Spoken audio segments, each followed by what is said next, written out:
For the actual weaving itself, we're making what's called the weft strands. Why are they called weft? Because they go weft and white. I know, it's a bad joke, but it does help you remember. So this is tied to the warp. I have one with bumpers, so I have to start here. And you pick a place to start, either over or under, it's up to you. Over, under, pull it through. And when we pull through, we're trying to start up high, and then we push it down low. This is to keep it kind of loose. We're trying to avoid something called draw in, and that's where you pull your weft strands too tight, and then your project starts to do this. It looks like an hourglass, and it's not very attractive. Okay, pushing down. When we do our return trip, it needs to be the opposite of the first. For the return trip, that's where we're going to have our magic popsicle stick. So you figure out what the pattern needs to be. Like right now, this is over. That means when we come back, I need to go under this strand. Right, under, over. Putting the popsicle stick in the location that the yarn needs to go. If I flip this up, now the threads are standing up. I can take the needle and launch it in this gap and push down. Now we check our threads.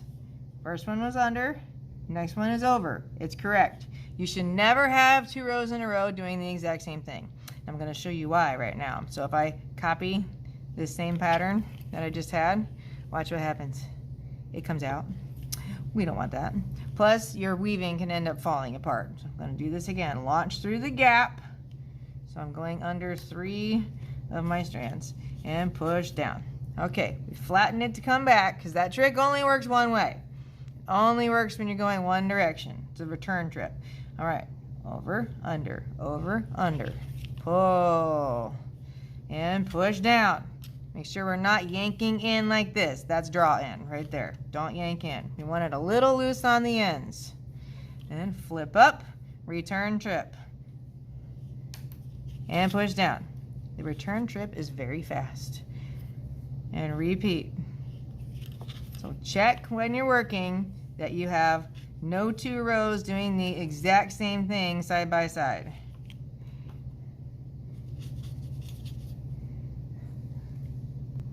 When you're at the point that you have about a needle's length of yarn plus a little extra, that's where you need to stop and take your yarn off the needle and get more yarn. Whatever color you want. It can be the same, it can be different.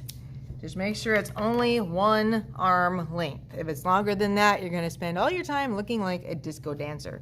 All right, old yarn, new yarn, laying side by side. Use the table. It's your best friend. Make a loop. There's Mr. Bunny Rabbit again.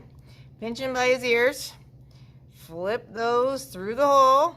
Grab both ears. Now you pull the ends of your pretzel. If one knot is a little loose, pull that 1 string tighter.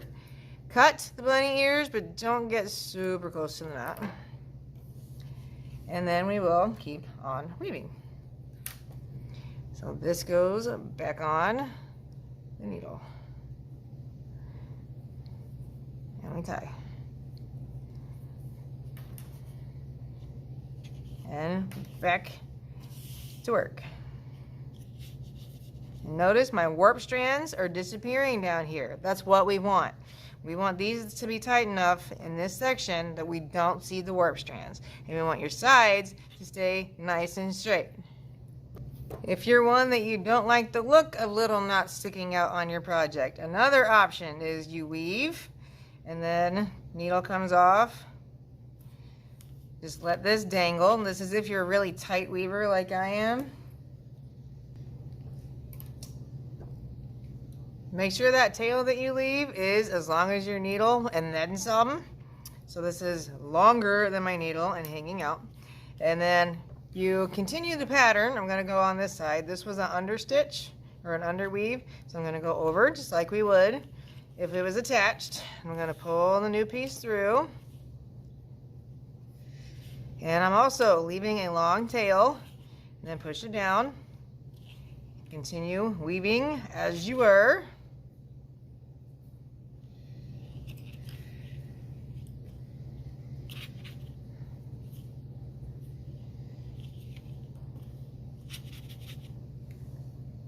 When you get close to the top, it's going to start getting awkward using the popsicle stick, so the popsicle stick will have to come out. So you have to go back to weaving and paying attention to where your stitches are. How high do you go? Well, you go as high as time allows, or until you hit the top bumper. If you don't have a bumper, then we stop at the point where it's starting to get tight and awkward to weave. And if you're doing the leave a tail method, one more time, make sure you're leaving long tails, because we have to do something with those tails when it's time to take these off the board.